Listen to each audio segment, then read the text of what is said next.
I am Velma, 62 years old, and I never imagined my only daughter, Jessica, would tell me to go live at the dump. After decades of love and sacrifice, her betrayal cut deeper than any knife. Yet when she demanded I leave my own home for her husband's family, I walked away with a smile. What happened when I returned a week later changed everything.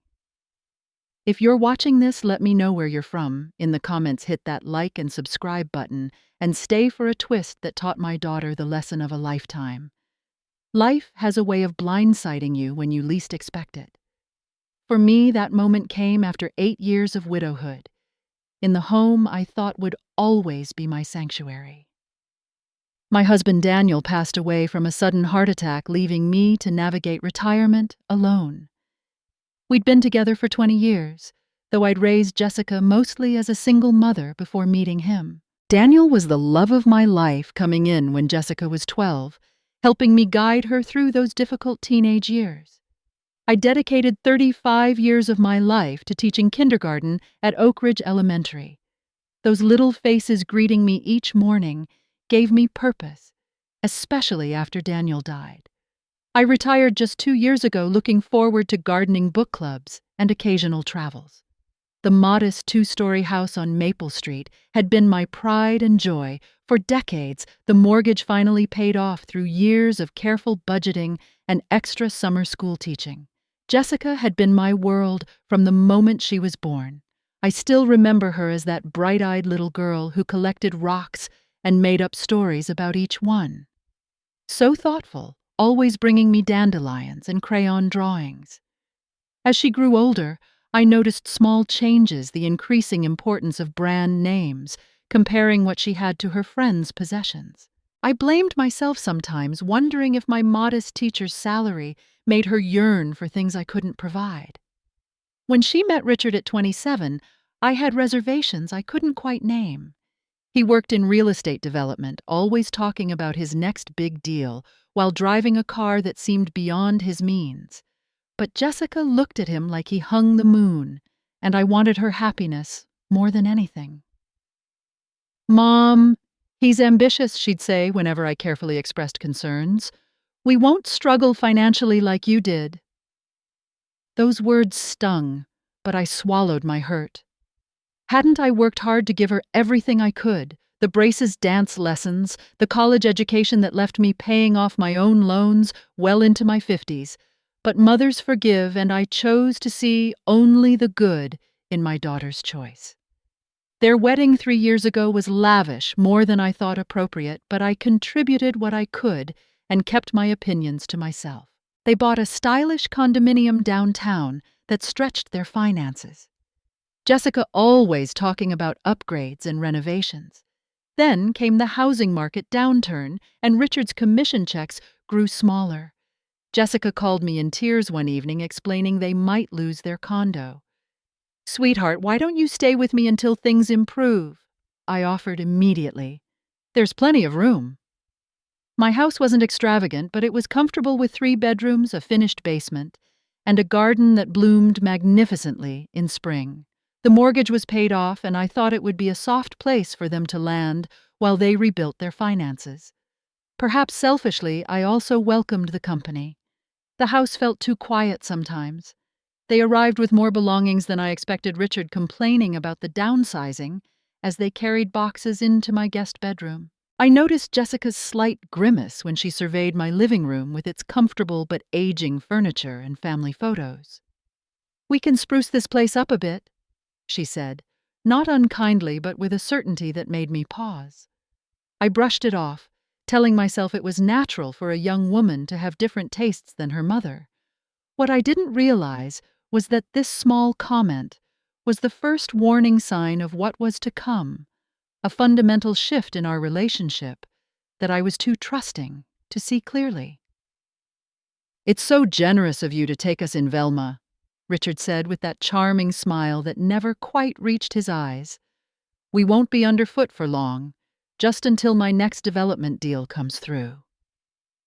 I believed him, believed in them, and wanted to help my daughter. That's what mothers do, isn't it? We open our doors, our hearts, our lives to our children, never expecting that generosity might someday be turned against us. If only I'd paid attention to the subtle changes in Jessica's demeanor, the way her eyes calculated, rather than appreciated the home I'd offered them. But love made me blind to the warning signs that were there from the beginning. The changes began so gradually I barely noticed them at first. A new throw pillow appeared on my couch, then another until my familiar blue cushions were nowhere to be seen. Jessica moved my collection of hand-painted teacups from the dining room hutch to a box in the basement, replacing them with modern glassware. "Just freshening things up, Mom," she'd say, already walking away before I could respond. The guest room quickly transformed into their space with expensive bedding and a large television mounted on the wall. They drilled the holes without asking. Each time I mentioned my surprise at these changes, Jessica would sigh as if I was being difficult. "It's just a small update, Mom. The place looked so dated." Dated. The word stung more than it should have. This house held memories in every corner. The wallpaper in the hallway that Daniel and I had carefully selected, the slight dent in the kitchen door frame, where we'd marked Jessica's height through the years.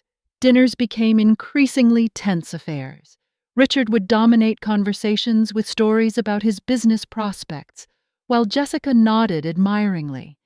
They'd discuss renovation ideas right in front of me, as if my opinion was irrelevant in my own home. "This wall between the kitchen and dining room should really come down," Richard announced one evening, tapping the wall with his knuckles. "Open concept is what buyers want these days." "Buyers?" I asked, confused. "Just thinking long-term, Velma," he replied smoothly. "Properties are always investments." Jessica avoided my eyes. "The kitchen cabinets are so outdated, too." The cabinets Daniel had installed himself, sanding each door by hand. Then Richard's parents started visiting more frequently. Margot and Thomas Washington were polished, critical people who made no secret of their opinion that their son had married beneath his station. They would arrive unannounced, Margot's eyes sweeping critically over my home. "How quaint," she'd say the word, dripping with condescension. During their third visit in as many weeks, I overheard a conversation that made my blood run cold. I was coming up from the basement with a load of laundry when I heard Richard's low voice. "We need to talk about solving the mom problem." Jessica's voice followed. "I know, she gets so emotional about every little change."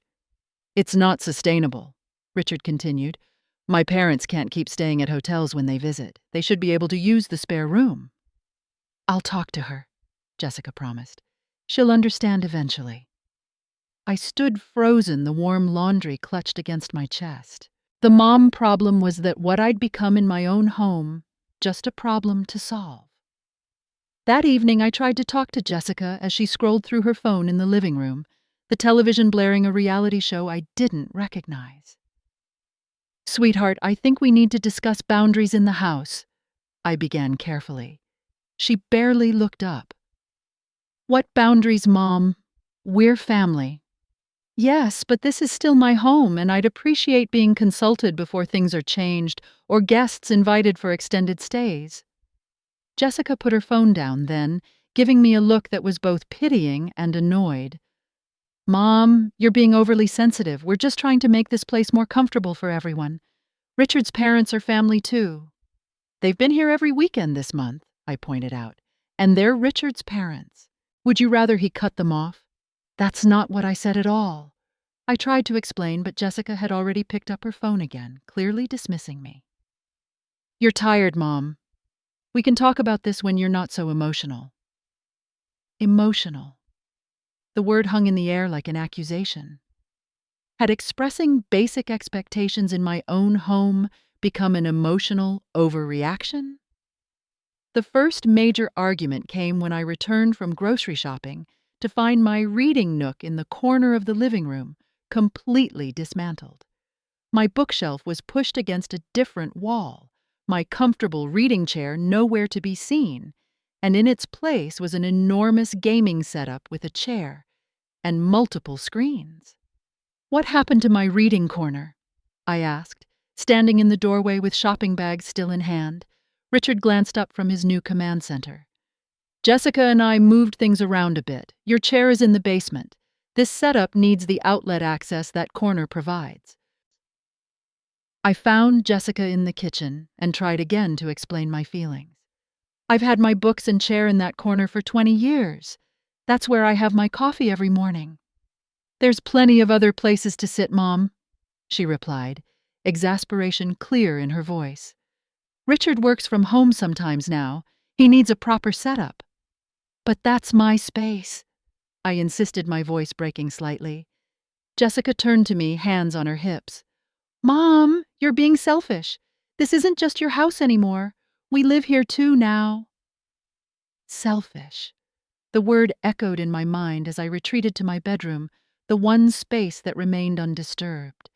I sat on my bed looking at the photograph of Daniel on my nightstand, wishing desperately that he was here to help me navigate this situation with our daughter.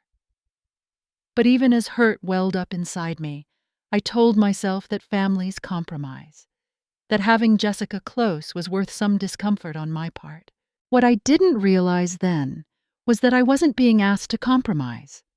I was being expected to surrender inch by inch my home and my dignity along with it. As winter turned to spring, the intrusions into my life and home grew more pronounced. Jessica approached me one morning as I was watering my indoor plants, a habit that had brought me comfort since Daniel passed. Mom, Richard and I have been thinking, she began with that tone that I'd come to recognize as preceding some unwelcome announcement. The master bedroom really makes more sense for us. I nearly dropped my watering can. My bedroom? It has the ensuite bathroom and we need more space than the guest room provides, she continued as if this was a perfectly reasonable request. The guest room would be fine for you. We could help you move this weekend. My bedroom was my sanctuary, filled with memories of Daniel decorated, just as we had planned together. The idea of surrendering it left me speechless. For once, I didn't acquiesce. No, Jessica, that's not going to happen. Her face hardened in a way I hadn't seen before. We'll revisit this conversation when you're being more practical. Later that week, I went to the garage looking for my gardening tools and found boxes of Daniel's belongings that I'd carefully stored in my bedroom closet. Photo albums, his collection of vintage baseball cards, the sweaters I still couldn't bear to give away, all packed up without my knowledge or permission. Jessica, I called, my voice shaking. Why are Daniel's things in the garage? She appeared in the doorway looking impatient. We needed closet space, Mom. Those things were just collecting dust. Those are my memories, I said, tears forming despite my effort to stay calm. You had no right to move them. They're just things, Mom. You need to let go at some point. Let go. As if the mementos of my life with the man I loved were nothing but clutter to be cleared away for her convenience. Richard's parents now stayed for days at a time, often arriving without notice.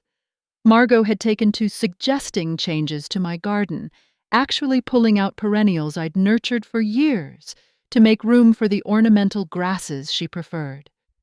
Thomas used my garage as his personal workshop, his tools spread across the space where I once parked my car. Your roses are so old-fashioned, Velma, Margot commented one afternoon while cutting several of my prize blooms for a centerpiece without asking. Modern gardens are much more structural. Family decisions increasingly excluded me. I came home from my book club one evening to find Jessica, Richard, and his parents reviewing kitchen renovation catalogs spread across my dining table. We're thinking of a complete overhaul, Richard informed me casually.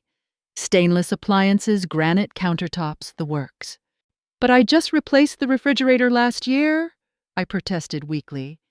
It's white, Mom, Jessica said with a slight eye roll. Nobody does white appliances anymore. I like white, I said, but no one was listening. My friends began to notice something was wrong. Nancy and Patricia, fellow retired teachers who had known me for decades, confronted me after our monthly lunch. Velma, you're not yourself, Nancy said gently. What's happening at home? I tried to minimize the situation. Just some adjustments with Jessica and Richard living with me. Generational differences, you know. Patricia wasn't buying it. From what you've described, they're taking over your house and pushing you aside. That's not right, honey. She's my daughter. I said the explanation that had become my mantra. Family helps family. Help goes both ways, Patricia insisted, and respect does too. Their concern planted a seed of validation. Perhaps I wasn't being unreasonable after all. The dinner party was what truly opened my eyes. Jessica and Richard invited several of their friends and his work colleagues to my home, arranging everything without consulting me. I spent the day helping prepare food according to Jessica's instructions, feeling more like hired help than the homeowner. During dinner, seated at the far end of my own table, I listened as Richard spoke about their plans. We're transforming this old place room by room, he told their guests proudly. You should have seen it before. Total time capsule from the 90s. Jessica laughed along. My mom's been sweet about letting us update. Haven't you, Mom? All eyes turned to me, expecting the gratitude of an elderly mother, being cared for, not the truth of a homeowner whose boundaries were being systematically ignored. The house has good bones, Richard continued. Once we finish the renovations, it'll be perfect for entertaining. I realized with growing horror that they were discussing my home as if they owned it, as if their temporary stay had somehow transferred ownership. After the guests left, I discovered Jessica in my home office going through my file cabinet. What are you doing? I asked, startled to find her rifling through my personal documents. She didn't even look embarrassed. Just organizing things. Your filing system is so chaotic. Later, I found she had been looking at my financial documents, including the house deed and my retirement account statements. The realization sent a chill down my spine. What exactly were my daughter and her husband planning? The morning that changed everything began like any other Sunday. I woke early as I always did and went to make coffee before anyone else was up. The house was quiet, peaceful in the way I treasured. These solitary moments had become rare and precious since Jessica and Richard moved in. I was sitting at the kitchen table with my coffee and crossword puzzle when I heard multiple voices. Jessica and Richard appeared, followed by his parents, all fully dressed, as if for an important meeting. They must have arranged to gather early, yet no one had mentioned anything to me. Jessica sat across from me while the others remained standing, creating an odd sense of being outnumbered, cornered in my own kitchen. She folded her hands on the table, her expression businesslike, in a way that made my stomach tighten. Mom, we need to talk about the living situation, she began without preamble. I set my crossword down. All right. Richard and I have been discussing our future, and we've made some decisions, she continued. Richard's parents are getting older and need to downsize from their house. It's too much for them to maintain. Margot, who played tennis 3 times a week and had just returned from a European cruise, nodded solemnly as if she were frail and struggling. We've decided they'll be moving in permanently, Jessica announced. They're selling their house, and the proceeds will go toward the major renovations this place needs. I looked around at their expectant faces, feeling suddenly as if I were in a play where everyone knew the script, except me. This is my home, I said, my voice quieter than I intended. I've lived here for 30 years. Jessica's expression hardened. Mom, be practical. This house is too big for just one person. Richard's parents need somewhere to live, and we need more space than just 1 bedroom if we're going to start a family. The casual way she referenced their plans to take over more of my home stunned me. Richard stepped forward, his voice smooth as always. Velma, it makes financial sense. Your retirement savings won't last forever. This arrangement benefits everyone. What arrangement? I asked, my confusion genuine. Where exactly would I fit into these plans? There was a moment of uncomfortable silence. Jessica and Richard exchanged a look I couldn't interpret. Then my daughter straightened her shoulders and spoke the words that would forever change our relationship. "My husband's family will be living here now, so get out." The bluntness of it took my breath away. I stared at her, searching for any trace of the daughter I had raised, the little girl who once crawled into my lap during thunderstorms. "Get out," I repeated, certain I had misunderstood. Where would I go? Jessica's face remained impassive, almost cold. "We figured you could find a small apartment, maybe one of those senior living communities. Your Social Security and pension should cover it." I looked to Richard's parents standing there silently complicit in this ambush. Thomas examined his watch as if this unpleasant business was taking too long. Margot's thin smile held no warmth. "This is my home," I said again, my voice stronger. "My name is on the deed." "Mom," Jessica said with exaggerated patience, "you always said this house would be mine someday. Someday is now. We need it, and you don't. Why wait until you're dead?" The cruelty of her words struck me like a physical blow. When had my loving daughter become this callous stranger? "Where to?" I asked, still struggling to process what was happening. Jessica's expression flickered with something like irritation at my continued questions. "I don't know, Mom. Go to the dump for all I care. Just figure it out and be gone by the end of the week." Go to the dump. My own child suggesting I belonged with discarded trash. In that moment, something shifted inside me, a fundamental change in how I saw my daughter and myself. Years of accommodating her demands, of making excuses for her increasing selfishness, of sacrificing my own comfort in my own home, all collapsed under the weight of those heartless words. And yet, instead of the angry outburst they clearly expected, or the tears they were prepared to dismiss as emotional manipulation, I felt an odd calm settle over me. I looked at Jessica, really looked at her, seeing not my beloved child, but a stranger who had calculated that her mother's value was less than her material gain. And I smiled. The smile clearly confused them. Jessica's brow furrowed. Richard shifted uncomfortably. "Fine," I said, simply rising from the table. "I'll be gone by the end of the day." Their surprise was evident. They had expected resistance arguments, tears that they could label as manipulation. My calm acceptance left them momentarily speechless. I walked to my bedroom and began methodically packing a suitcase. Just clothes, toiletries, and a few irreplaceable mementos. My wedding album. The watch that had belonged to Daniel's father. The Mother's Day cards Jessica had made by hand when she was young, before she began buying generic store-bought cards, signed hastily at the last minute. Jessica appeared in the doorway, watching me with a mix of suspicion and relief. "You're really leaving just like that?" I continued, folding a sweater. "You've made your wishes clear." "We can help you find a place," she offered, perhaps feeling a twinge of guilt now that her plan had succeeded so easily. "There are nice retirement communities."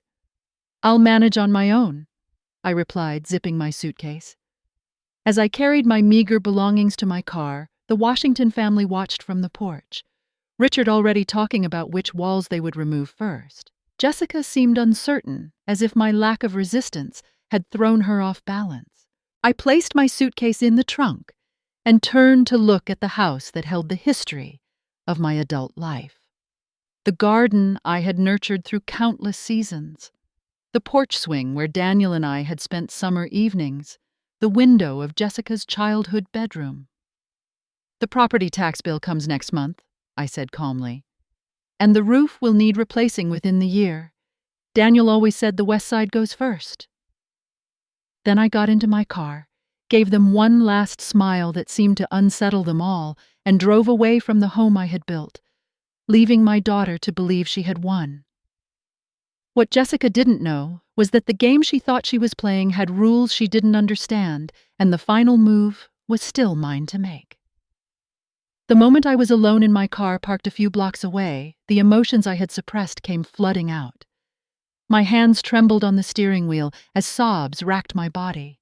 The betrayal cut bone deep, my own child telling me I belonged at the dump discarded, like something without value. I allowed myself exactly 10 minutes of breakdown. Then I wiped my eyes, blew my nose, and called my friend Patricia. Her voice was warm with concern. "Velma, are you all right?" "No," I admitted, my voice still shaky. "Jessica and Richard have thrown me out of my own house." "They what?" Patricia's outrage was immediate and validating. "Where are you now?" "In my car a few streets over." "You come straight to my place?" she insisted. "Don't argue, just come." Patricia met me at the door with open arms. Over strong tea at her kitchen table, I told her everything, the words pouring out. The systematic takeover of my home. Richard's parents moving in, Jessica's cold dismissal. "And you just left?" Patricia asked, incredulous. "Sometimes retreat is the best strategy," I said, surprising myself with the clarity that was emerging through my pain. "I needed to think, and I couldn't do that there." Patricia squeezed my hand. "You'll stay here as long as you need. The guest room is yours." That afternoon, I called Mark Williams, the attorney who had handled Daniel's estate. His secretary put me through immediately. "Velma, what can I do for you?" Mark asked, his familiar voice steadying. "I need to meet with you as soon as possible. It's about my house." He heard the urgency in my tone. "I can see you at 4 today. Will that work?" The law office was unchanged since my last visit after Daniel's death, the same leather chairs and framed diplomas, creating an atmosphere of stability I desperately needed. Mark listened without interruption as I explained the situation, his expression growing increasingly concerned. "Let me make sure I understand," he said when I finished. "Jessica and her husband believe they have some claim to your house and have essentially evicted you." "Yes. They seem to think I've already given it to her, or that I should." Mark opened a drawer and pulled out a file with my name on it. "Let's clarify exactly where things stand legally." He reviewed the documents, then looked up with the first good news I'd had in months. "The house is solely in your name, Velma. You never added Jessica to the deed, though we discussed it as a possibility after Daniel passed." I remembered that conversation. Mark had suggested I might want to put the house in both our names to simplify inheritance. I had considered it, even mentioned the possibility to Jessica, but something had held me back from taking that final step. "My mother's voice," I said softly, realization dawning. "Pardon?" Mark asked. "My mother always told me to keep my financial independence even after marriage. Always have your own money and your own roof," she'd say. I think some part of me listened even when I wasn't conscious of it. Mark nodded. "Your mother gave you very good advice. Now let's talk about your options." Over the next hour, Mark outlined a plan that was both legally sound and, I had to admit, somewhat satisfying in its justice. I left his office with a set of documents and a clearer picture of my path forward. Back at Patricia's house, I sat in her guest room and allowed myself to remember my own childhood. My mother had raised me alone after my father abandoned us when I was 8. She had worked 2 jobs sometimes, but she had managed to buy a small house by the time I was in high school. "No one can put us out," she'd told me proudly. "This is ours." I had internalized that lesson without realizing it. Through my teaching career, through my marriage, through widowhood, I had maintained the deed to my home, in my name alone. It was perhaps the one area where I hadn't completely prioritized Jessica's wants over my own needs. The next few days were a blur of activity. I stayed in Patricia's guest house, a small but comfortable space behind her main home that gave me privacy and time to process. My friends rallied around me in a way that was both surprising and deeply moving. Nancy arrived with home-cooked meals and righteous anger on my behalf. "I always thought Richard was a snake in the grass," she declared, unpacking containers of lasagna and apple crisp. "But Jessica, I'm shocked, Velma. Truly shocked." My former colleague from school, Barbara, offered her vacation cabin if I needed a longer-term solution. Even my shy neighbor Frank called to ask if there was anything he could do to help, having seen the moving truck Jessica and Richard had quickly arranged to bring more of his parents' furniture into my home. "They're acting like they've won the lottery," Frank reported. "Measuring the front yard for some kind of fountain yesterday." I received no calls from Jessica. Not one text asking if I was safe where I was staying, if I needed anything. The depth of her indifference was perhaps the most painful revelation of all. Had the daughter I raised, nurtured, and sacrificed forever really loved me, or had I always been merely useful to her? On day 5, Mark called with an update. "Everything's in order, Velma. We can proceed whenever you're ready." I took a deep breath, steadying myself for what would come next. "I'll be ready in 2 days. That will make it exactly 1 week since I left." "Are you sure you want to be present?" Mark asked gently. "I could handle this without you having to face them." "No," I said with quiet determination. "I need to be there. This is about more than the house now. It's about standing up for myself." That night, I looked at old photographs of Jessica as a child trying to reconcile the sweet girl who had once made me breakfast in bed for Mother's Day with the woman who had told me to go to the dump. People change, I realized. Or perhaps they reveal who they truly are when getting what they want becomes more important than how they get it. I thought of all the times I had excused Jessica's increasing selfishness, how I had taught her through my permissiveness that my boundaries didn't matter. In trying to be a loving mother, had I failed to teach her how to be a decent human being? The question kept me awake long into the night. But when morning came, I felt a resolve that had been building all week. I would not allow guilt or misplaced maternal self-sacrifice to cloud what needed to be done. It was time to reclaim what was mine in more ways than one. Exactly 1 week after I had driven away from my home, I returned. It was a clear Tuesday morning, the kind of pristine fall day that had always made me happy to be alive. I pulled into the driveway behind Mark's sleek black car. A uniformed sheriff's deputy stood talking with him, clipboard in hand.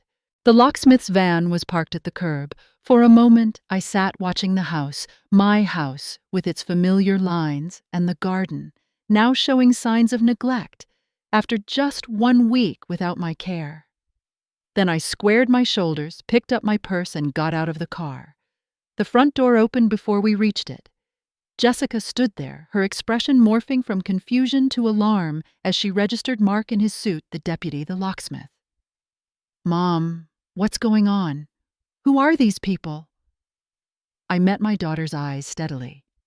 "We need to talk, Jessica, all of us." Richard appeared behind her, his face darkening as he took in the scene. "Velma, what is this?" "Perhaps we should step inside," Mark suggested smoothly. "This conversation would be better conducted in private." Jessica and Richard reluctantly stepped back, allowing us to enter. The living room had been completely rearranged in my absence.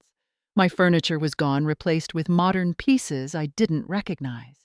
Family photos that had lined the mantel had disappeared, substituted with abstract art and a large portrait of Richard's parents.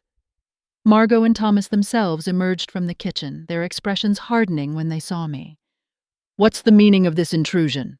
Thomas demanded. Mark stepped forward, his professional demeanor unruffled. "Mr. and Mrs. Washington, I'm Mark Williams, Mrs. Thompson's attorney, and this is Deputy Clark here to facilitate a legal matter." "Legal matter?" Richard repeated, a flicker of uncertainty crossing his face. "What legal matter?" Mark opened his briefcase and removed a folder. "I have here the property deed for 1542 Maple Street. As you can see, it is solely in the name of Velma Thompson. There is no co-owner, no transfer of ownership, and no legal right for anyone else to occupy this property without Mrs. Thompson's explicit consent." He handed copies to Richard, who scanned the document with growing disbelief. "This is Mrs. Thompson's legal residence," Mark continued, "from which she was illegally evicted through coercion and false claims of ownership." Jessica stepped forward, her voice rising. Mom told us the house would be ours. She invited us to live here. I found my voice steady and clear. I invited you to stay temporarily while you got back on your feet. I never gave you the house, Jessica. I never signed over the deed. But you said someday this would all be mine, Jessica protested. Someday. Not today. Not like this. The deputy cleared his throat. Mrs. Thompson has filed for an immediate return to her property and the removal of all occupants who do not have her permission to reside here. Richard's face flushed with anger. You can't do this. We've moved in. We've brought my parents here. Actually, Mark interjected calmly, she can, and she is. I have here a notice giving all of you 30 days to vacate the premises. After that time, any remaining occupants will be removed by the sheriff's department. He handed the official notice to Richard, who looked like he might tear it up. The deputy stepped closer, a silent reminder of the legal consequences that would follow. Jessica turned to me, her expression morphing from anger to the manipulative pleading I had seen so many times before. Mom, you can't be serious. Where will we go? What about Richard's parents? They're selling their house. The same question applies to you that you asked me, I replied, my voice even. Where did you expect me to go when you told me to leave my own home? The dump, I believe you suggested. Jessica had the grace to flush at having her words repeated back to her. I was upset. I didn't mean it literally. And yet you meant it enough to pack my belongings and move Richard's parents into my bedroom within days of my departure. Thomas Washington stepped forward, puffing out his chest. Now see here. We had an understanding with Richard and Jessica. Your understanding was with the wrong people, I said simply. This house is mine, not Jessica's, not Richard's, mine. The locksmith, who had been waiting quietly by the door, caught my eye. I nodded and he moved to the front door, beginning the process of changing the locks. What's he doing? Richard demanded. Changing the locks, I confirmed. When you leave today, you'll be given temporary keys that will work for the next 30 days only. Leave today? Jessica's voice rose in pitch. We live here? No, I corrected her. You are guests who have overstayed your welcome and violated my trust. You have 30 days to find new accommodations, as the law requires me to give you. But you will no longer treat this house as if you own it. Richard's face contorted with fury. You conniving old woman! You led us to believe this place would be ours. The deputy stepped forward at the threatening tone. Sir, I suggest you moderate your language and behavior. Mark handed me another document. Mrs. Thompson has also prepared a list of items that were removed from the home or damaged in her absence. These are to be returned or financial compensation provided. I looked directly at Margot, including my garden that you dug up and my antique teacup collection that disappeared. Margot's pinched expression spoke volumes. Those cups were chipped. I did you a favor. They weren't yours to dispose of, I replied simply. Jessica made one last desperate attempt. Mom, we can work this out. You don't have to do this. We're family. The word hung in the air between us, weighted with all that had happened. I looked at my daughter, really looked at her, seeing both the child she had been and the woman she had become. Yes, we are family, Jessica, and that should have mattered to you before you told me to go live at the dump. My words landed with finality. Jessica seemed to deflate, finally understanding that her manipulation would not work this time. You have 30 days, I repeated. I suggest you use them wisely. As the locksmith finished his work, I walked through my changed home, noting each alteration with calm detachment. They were just things. The house itself, my sanctuary, would soon be mine again, in more than just legal terms. Before leaving, I turned to face the 4 people who stood watching me with varying degrees of shock and anger. I'll be staying with friends until you're gone, I said. I'll be back each day to check on the property, Any further damage or removal of my belongings will be reported to the sheriff." Richard looked like he might argue further, but Jessica put a restraining hand on his arm. Something in her expression had shifted, a grudging respect perhaps, or simply the recognition of defeat. As I walked out the front door keys to my newly secured home in my purse, I felt no triumph, no vindictive pleasure, just the quiet satisfaction of having finally stood up for myself. The house would need healing just as I would, but for the first time in too long, I was the one making decisions about my own life. And that felt like the first step toward reclaiming not just my home, but myself.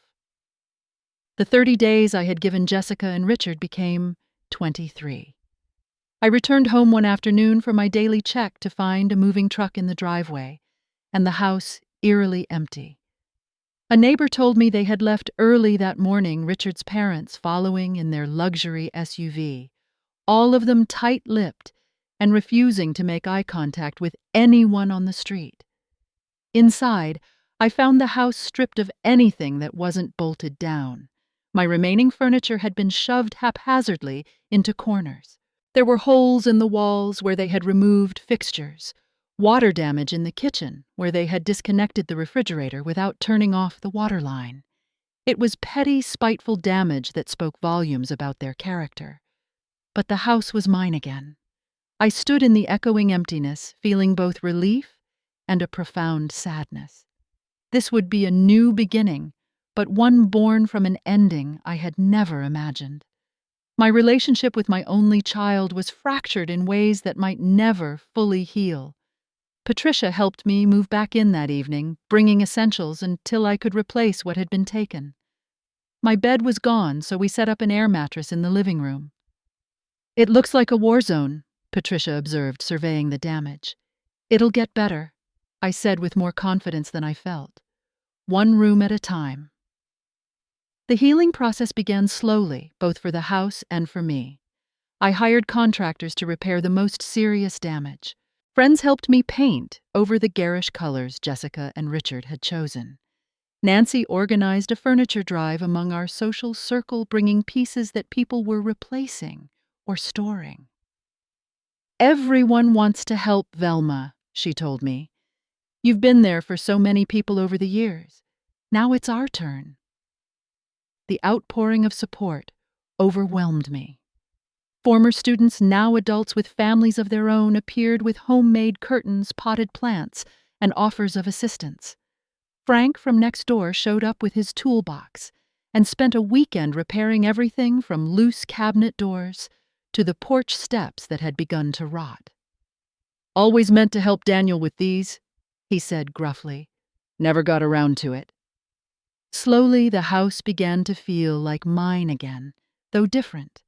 I didn't try to recreate exactly what had been before. Instead, I made thoughtful choices about what to keep, what to change, what new elements to introduce. The process became a metaphor for my own healing, deciding which parts of myself to preserve and which needed reimagining. I returned to teaching not full-time, but as a volunteer literacy tutor at the elementary school 3 days a week. Being around children again brought joy back into my life, their uncomplicated affection and enthusiasm, reminding me that genuine love existed in the world. 2 months after the confrontation, I received a letter with no return address. Inside was a brief note from Richard. "Velma, I want to apologize for my part in what happened. It was wrong and I regret my actions. Jessica doesn't know I'm writing this. We're getting divorced. I realized that how she treated you showed exactly how she would treat me someday. Some lessons come at a high price. Richard." I sat with the letter for a long time, complex emotions swirling. There was no pleasure in their marriage failing, only sadness for all that had been lost. I filed the letter away, neither answering it nor discarding it, acknowledging it as one piece of this painful chapter. Jessica didn't contact me, not on my birthday, not at Christmas. I sent her a simple card for her birthday with my new phone number, but received no response. The silence between us echoed with all that had been said and could never be unsaid. I made a conscious decision not to let the hurt define me. The guest bedroom that had been briefly Jessica and Richard's space became my art studio. I had always wanted to try painting, and now, in my mid-60s, I finally began. My first attempts were laughably bad, but the joy of creation didn't depend on the outcome. Patricia's daughter Simone invited me to join her book club, introducing me to women 20 years my junior who accepted me without question. Through them, I discovered hiking something I'd never tried before, finding unexpected pleasure in the physical challenge and the quiet beauty of nature trails. My friend circle widened, deepened. I hosted a garden party that summer for everyone who had helped me rebuild my life, setting up tables among the roses that were slowly returning after Margot's destruction. Looking around at these people, some I'd known for decades, others new to my life, I felt a profound gratitude. "I'd like to say something," I said, rising with my glass of lemonade. "A year ago, I thought I knew exactly what my future held and who would be in it. Life had other plans." A murmur of understanding rippled through the group. "What I've learned is that family isn't always defined by blood. Sometimes it's defined by who shows up when you're at your lowest, by who helps you rebuild, by who sees your value when others don't." I looked at these dear faces, seeing the love reflected back at me. "You are my chosen family, and I am more grateful for you than I can ever express." The relationships I built in that year after Jessica's betrayal taught me something profound about human connection. Blood ties are powerful, but they don't guarantee love or respect. True family, I came to understand, is built on mutual care and chosen every single day through actions, not obligation. Did I miss my daughter? Of course. There were moments when a memory would ambush me, Jessica's first steps, her graduation moments when we had been truly connected. The grief would wash over me anew. But I had stopped making excuses for her behavior, stopped blaming myself for her choices. She was an adult who had made a calculated decision to discard her mother for material gain. That was something she would have to live with. I was clear-eyed about my own past mistakes. I had enabled Jessica's sense of entitlement throughout her life, rarely setting firm boundaries, always putting her wants above my needs. In trying to give her everything I had failed to teach her the value of anything, especially relationships. If she ever reached out to me, I would be open to conversation, to the possibility of a new, more honest relationship. But it would be with boundaries I had never before enforced. My love remained, but my trust would need to be earned. The greatest lesson in all of this, the one I wish I could share with every woman who has ever diminished herself for the sake of peace or others' happiness, is that standing up for yourself isn't selfish. It's necessary. When we allow people to treat us as if we don't matter, we become complicit in our own erasure. Now, as I sit in my garden watching the sunset, my home, once again, a place of peace and authenticity, I know that the journey from betrayal to rebuilding has given me something precious, the certainty that I am enough exactly as I am, not as someone's mother or someone's wife, but as myself.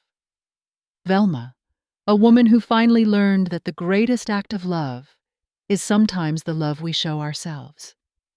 What would you do if someone you loved deeply betrayed your trust? Would you find the strength to stand up for yourself even if it meant losing them? Share your thoughts in the comments below. And if this story resonated with you, please subscribe, and share it with someone who might need to hear that they deserve better. Remember, it's never too late to reclaim your power and rebuild your life on your own terms. Thank you for listening to my story.